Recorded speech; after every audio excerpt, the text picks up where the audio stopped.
السلام علیکم ورحمۃ اللہ وبرکاتہ۔ اعوذ باللہ من الشیطان الرجیم، بسم اللہ الرحمن الرحیم، وبہ نستعین وہو خیر ناصر ومعین۔ اما بعد فقد قال مولانا علی بن الحسین الامام السید السجاد علیہ الصلاۃ والسلام۔ بسم اللہ الرحمن الرحیم۔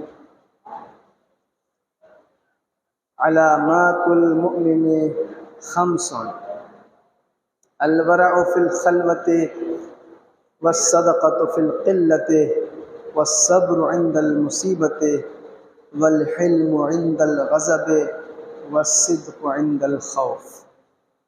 ایک مرتبہ درود بھیج دے بر محمد و آل محمد، اللہم صلی علی محمد۔ ہمارے اور آپ کے چوتھے امام امام سجاد علیہ السلام کا یہ ارشاد گرامی ہے کہ آپ نے فرمایا کہ مومن کی 5 علامتیں ہیں، مومن کی 5 نشانیاں ہیں۔ یہ نشانیاں بہت غور کرنے کی باتیں ہیں۔ علیکم السلام۔ آج ہر انسان اپنے کو مومن ہونے کا دعویٰ کرتا ہے اور ہر انسان اپنے کو ایمان کے بلند درجے پر فائز سمجھتا ہے، لیکن آئیے اہل بیت اطہار سے پوچھیں، ان سے جانیں معصومین نے کیا فرمایا ہے کہ کس کو کہتے ہیں مومن۔ روایتوں میں بہت ساری اور بھی علامتیں آئی ہیں، لیکن میں نے چوتھے امام کا یہ فرمان آپ حضرات کی خدمت میں پیش کرنے کے لیے منتخب کر کے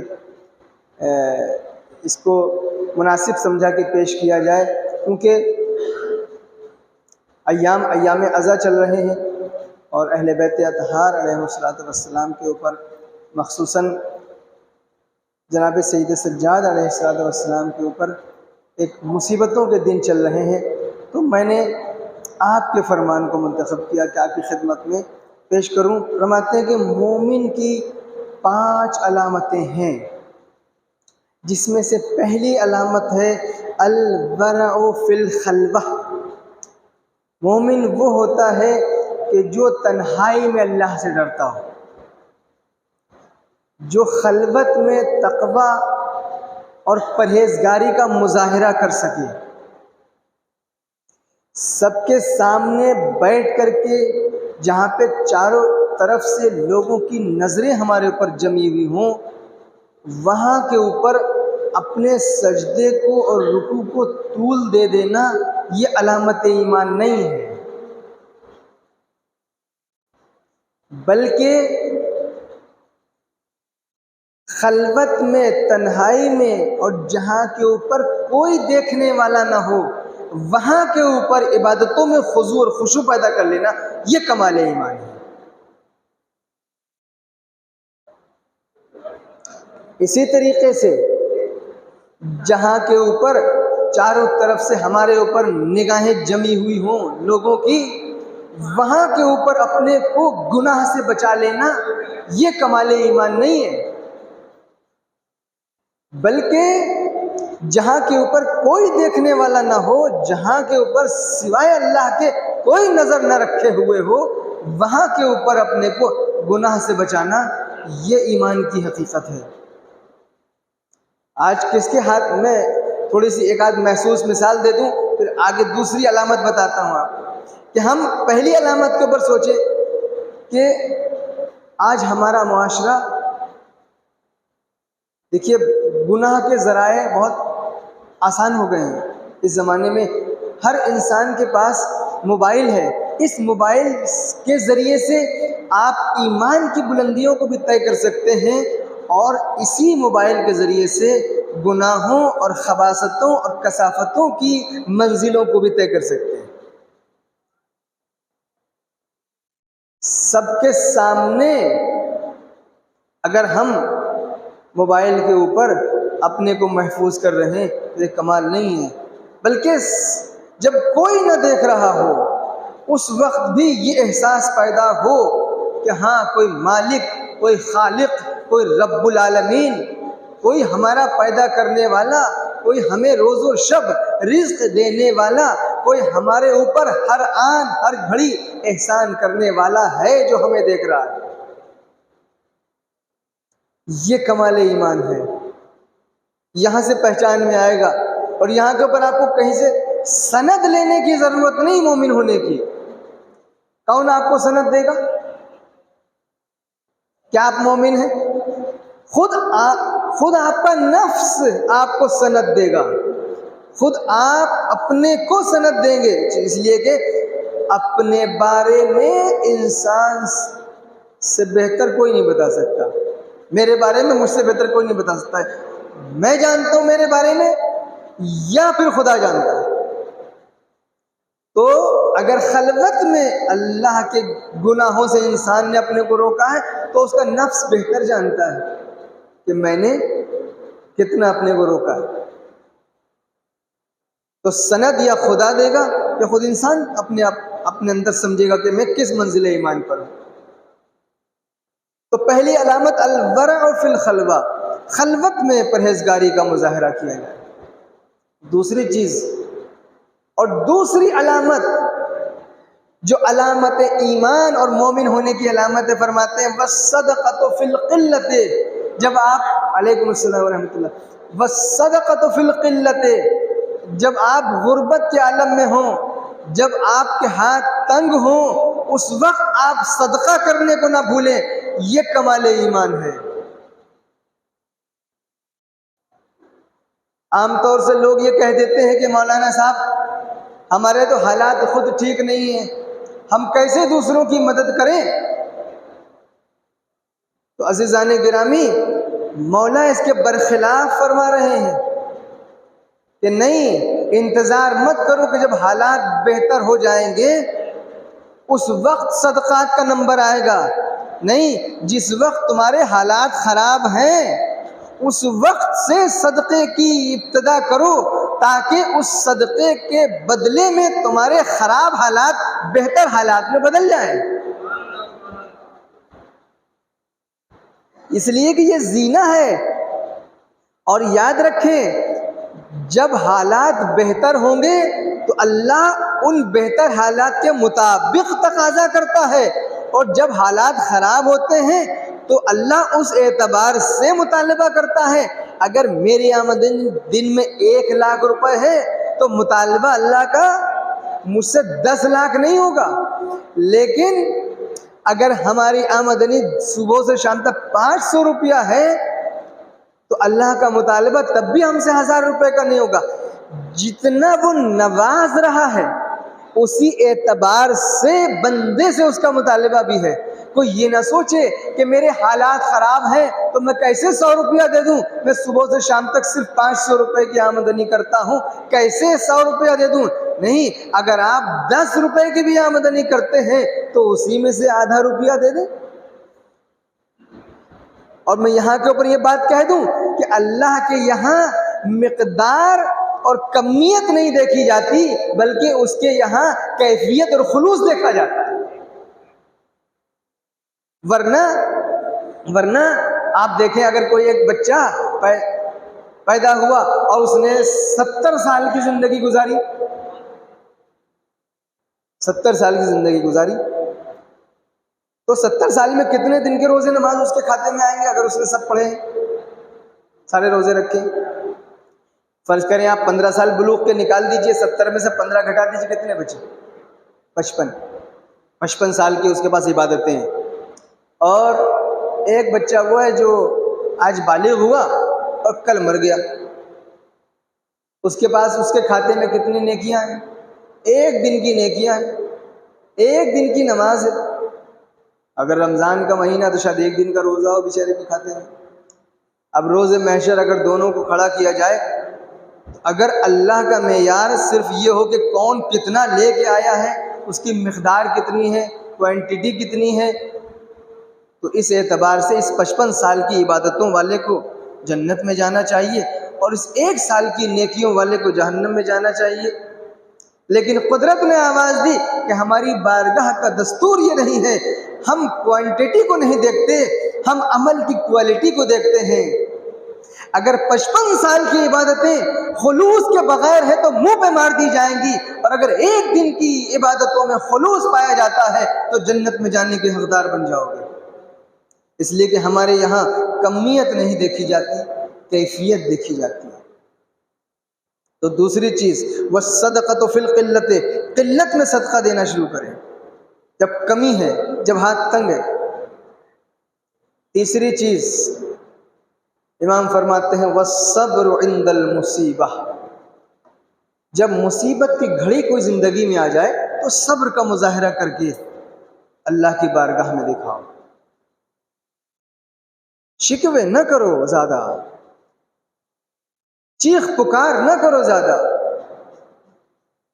مصیبت میں صبر کے دامن کو تھامو، اس لیے کہ انسان کے جوہر وہاں پہ کھلتے ہیں کہ وہ کس قدر جب ہمارے حالات اچھے ہوتے ہیں تو ہم اللہ کو بھول جاتے ہیں، اور جب تھوڑے سے حالات بگڑ جاتے ہیں، کوئی پریشانی آ جاتی ہے تو ہم شکوے اور شکایت کرنے لگتے ہیں.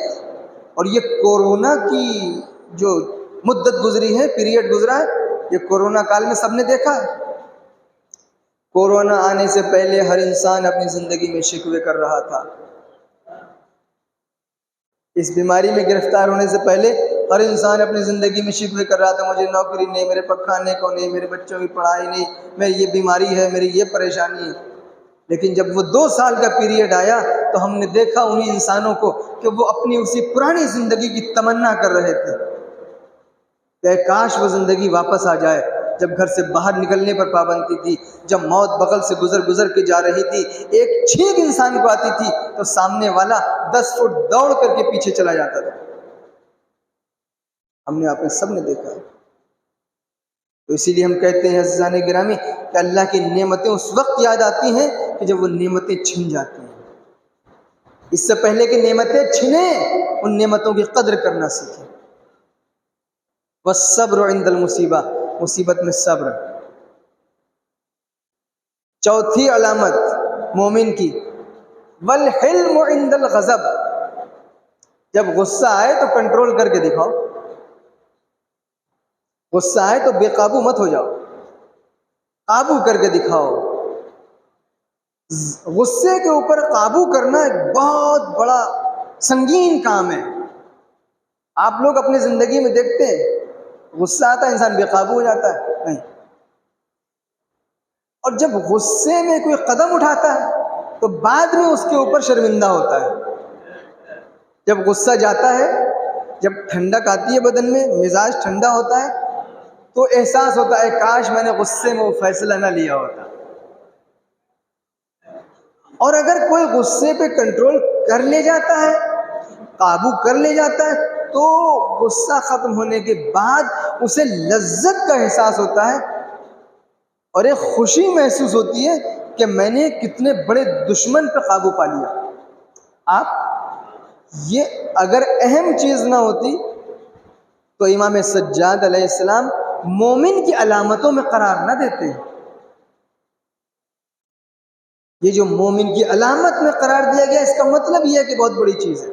اس لیے کہ بہت ساری قتل و غارت خوریزیاں اسی غصے کی وجہ سے پیدا ہو جاتی ہیں، خاندان کے خاندان تباہ ہو جاتے ہیں، بستی کی بستی اجڑ جاتی ہے، زندگیاں ختم ہو جاتی ہیں. عزیزان گرامی، ایک لمحے کی بے صبری اور ایک لمحے کے غصے کی وجہ سے زندگیاں تباہ ہو جاتی ہیں، طلاقیں ہو جاتی ہیں، مرڈر ہو جاتے ہیں، قتل و غارت ہو جاتے ہیں، اور بعد میں انسان سوائے پچھتاوے کے کچھ نہیں کر پاتا.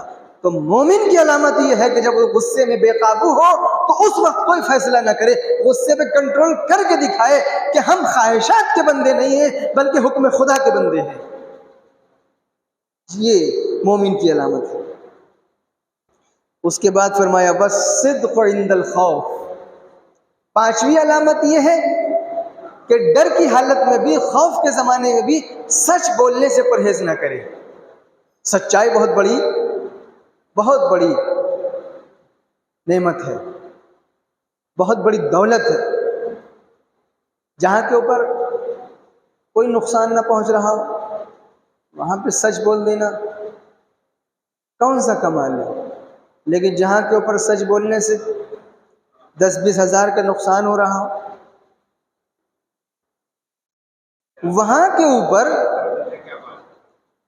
انسان سچ بولے، کوئی دوسرا نقصان ہو رہا ہے، تو میں نے مثال دی ہے، یاد رکھیں۔ کمال یہ نہیں ہے کہ جب حالات سازگار ہوں وہاں کے اوپر صرف سچ بولا جائے، نہیں، کمال یہ ہے کہ حالات سازگار نہ بھی ہوں تب بھی سچ بولا جائے، تب بھی انسان سچائی کا دامن نہ چھوڑے۔ اور اب میں یہیں سے آپ کو اس طرف لے کے جاتا ہوں کہ دیکھیں، اہل بیت یہ وہ زمانہ ہے کہ اہل بیت کے اوپر مصیبتوں کے ایام ہیں، اور 2 کردار ہیں عزیزان گرامی اس پورے واقعے میں، ایک یزیدی کردار ہے اور ایک حسینی کردار ہے، اور دونوں کرداروں کی شناخت ضروری ہے۔ ایک کردار کی بنیاد جھوٹ اور مکر و فریب کے اوپر ہے، اور ایک کردار کی بنیاد ایمانداری اور صدق اور صداقت کے اوپر ہے۔ اہل بیت اطہر کچھ ہو جائے، صدق و صداقت کے راستے کو نہیں چھوڑا ہے، چاہے جان چلی جائے، کچھ ہو جائے، سچائی کے راستے کو نہیں چھوڑا ہے۔ اگر یہ بھی اسی مکر و فریب والے راستے پر عمل کرتے تو کس میں مجال تھی جو انہیں قتل کر دیتا؟ انہوں نے کہا کہ ہم قتل ہو جائیں گے لیکن باطل کے راستے پر نہیں چلیں گے، لیکن جھوٹ کے راستے پر نہیں چلیں گے، لیکن مکر و فریب کے راستے پر نہیں چلیں گے۔ اور اگر ہم مکر و فریب کے راستے پر چلیں گے تو دنیا کو پھر صداقت کا درس کون دے گا؟ دنیا کو سچائی کا درس کون دے گا؟ ہم تو آئے ہی اس دنیا میں اس لیے ہیں کہ دنیا کو گمراہی سے نکال کر کے صداقتوں کے نور میں داخل کر دیں۔ ہم تو آئے ہی اس لیے ہیں کہ دنیا کو اس حیرت و پریشانی سے نکال کر کے نجات کی وادی میں لے جا کے کھڑا کر دیں۔ ہم تو آئے ہی اس لیے ہیں کہ اس بہکتی ہوئی دنیا کو یہاں سے نکال کر کے ہدایتوں کے چراغ کی روشنی میں لا کے کھڑا کر دیں۔ اب ہماری جان جاتی ہے تو چلی جائے، بیٹے جاتے ہیں تو چلے جائیں، پریشانیاں آتی ہیں تو آ جائیں، لیکن اس راہ سے ہم نہیں ڈگمگائیں گے۔ ورنہ عزیزان گرامی، ہمارے گھر میں ذرا سی مصیبت آ جاتی ہے، حواس باختہ ہو جاتے ہیں، پریشان ہو جاتے ہیں، اور یہ شکوے شکایت کرنے لگتے ہیں، اے اللہ، کیا میرا ہی گھر ملا ہے کہ ساری بیماری میرے ہی گھر میں ہے؟ کیا میرا ہی گھر ملا ہے کہ ساری پریشانیاں میرے ہی گھر میں ہیں؟ کیا میرا ہی؟ یہ عام طور سے لوگوں کی زبانوں پہ جاری جملے ہیں کہ اگر 2-4 سال ایک بیماری طول پکڑ جائے یا گھر کے سارے افراد ایک ایک کر کے مریض ہونے لگے تو 2-4 سال کے بعد ہر انسان یہ کہنے لگتا ہے کہ میں پتہ نہیں میرے گھر میں سارے لوگ صحیح سے جی رہے ہیں، اللہ ہمیں سے کیوں اتنا خفا ہے؟ اللہ کی الوہیت پہ سوال اٹھا دیتے ہیں، لیکن اللہ خاندان رسالت پر لاکھوں سلام ہو کہ کربلا کے میدان میں لاشیں بکھرے پڑے ہیں، خیموں میں آگ لگ چکی ہے، دنیاوی عزت ختم ہو چکی ہے، پردہ چھن چکا ہے، لیکن زبان حضرت زینب کے اوپر یہ کلام ہے، ما رأیت الا جمیلا، میں نے کربلا میں خوبصورتی اور جمال کے علاوہ کچھ دیکھا ہی نہیں۔ یہ کیا ہے؟ یہ کیا ہے؟ یہ آواز دے رہی شہزادی کہ ہم راضی ہیں رضا الہی کے اوپر، ہم راضی ہیں خدا کے فیصلے کے اوپر، خدا کے فیصلے کے اوپر ہم راضی ہیں۔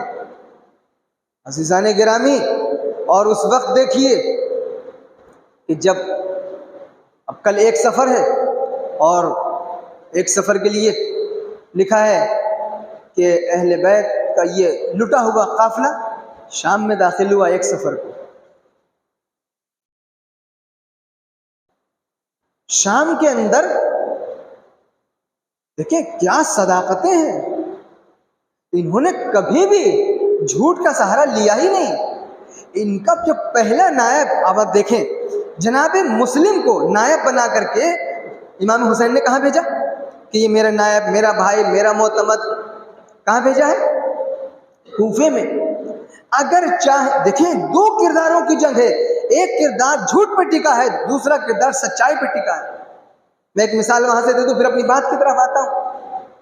کتنا وقت ہے ہمارے پاس؟ جی 10 منٹ۔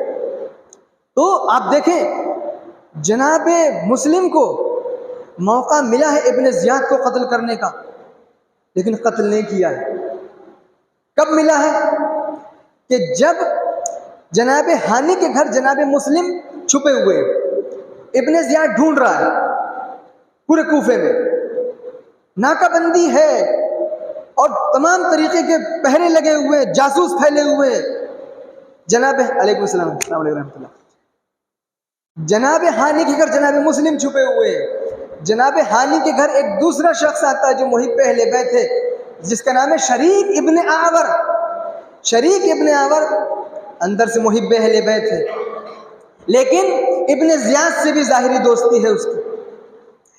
جب ابن زیاد کو پتا چلا کہ میرا دوست آیا ہے تو جناب ہانی کے گھر شریک سے ملنے ابن زیاد آیا، اور ادھر شریک نے کہا جناب مسلم سے کہ اے مسلم، ابن زیاد میرا دوست ہے، مجھ سے ملنے ضرور آئے گا، میں بیمار ہوں، میری عیادت کو ضرور آئے گا، جیسے ہی آئے اس کا سر کاٹ دینا، چھپ جاؤ، میں اشارہ کروں گا، جیسے اشارہ کروں باہر نکل کے آنا، کاٹ دینا۔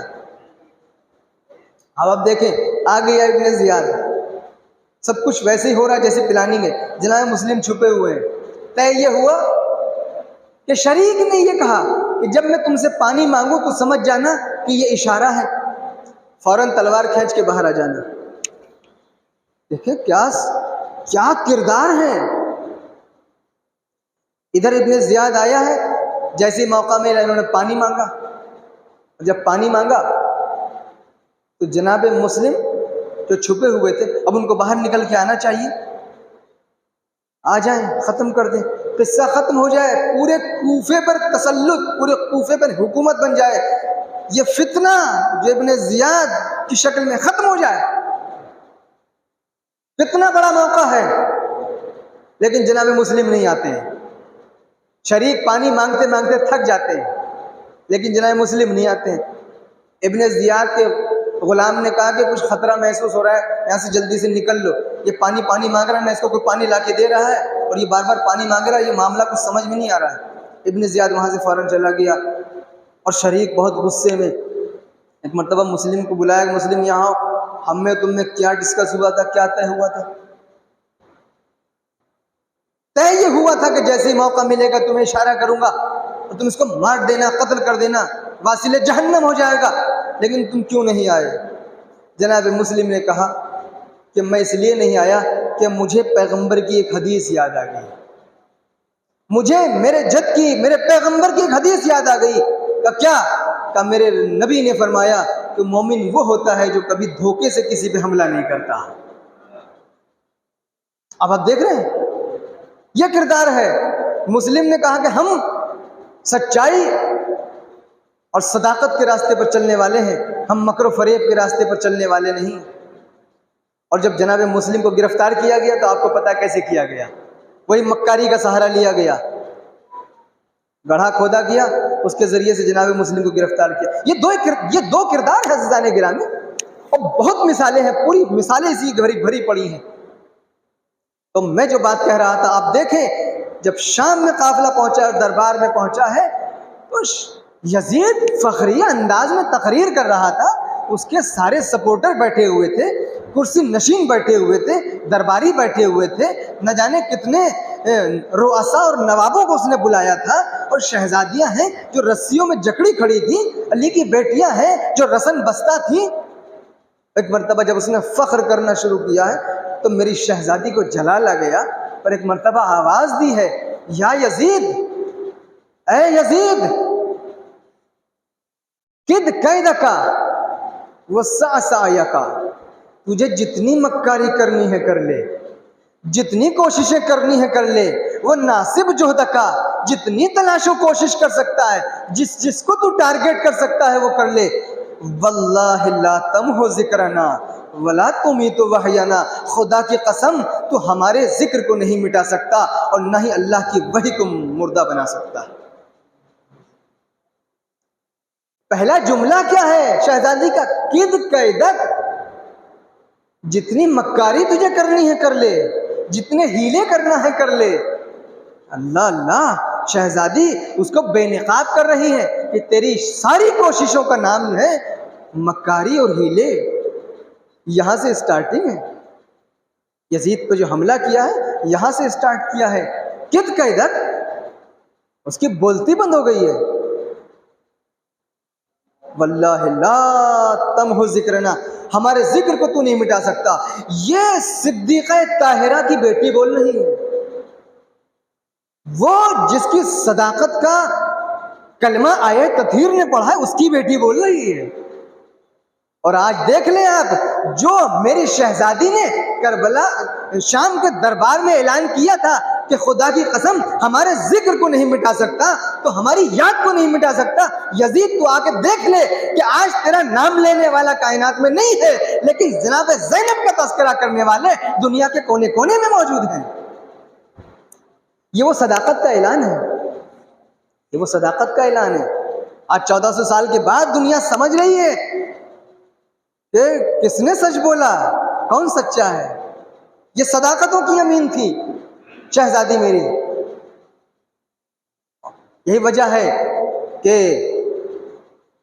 اور دیکھیں صداقت کسی حال میں نہیں چھوڑی ہے. صدیقہ طاہرہ کی بیٹی،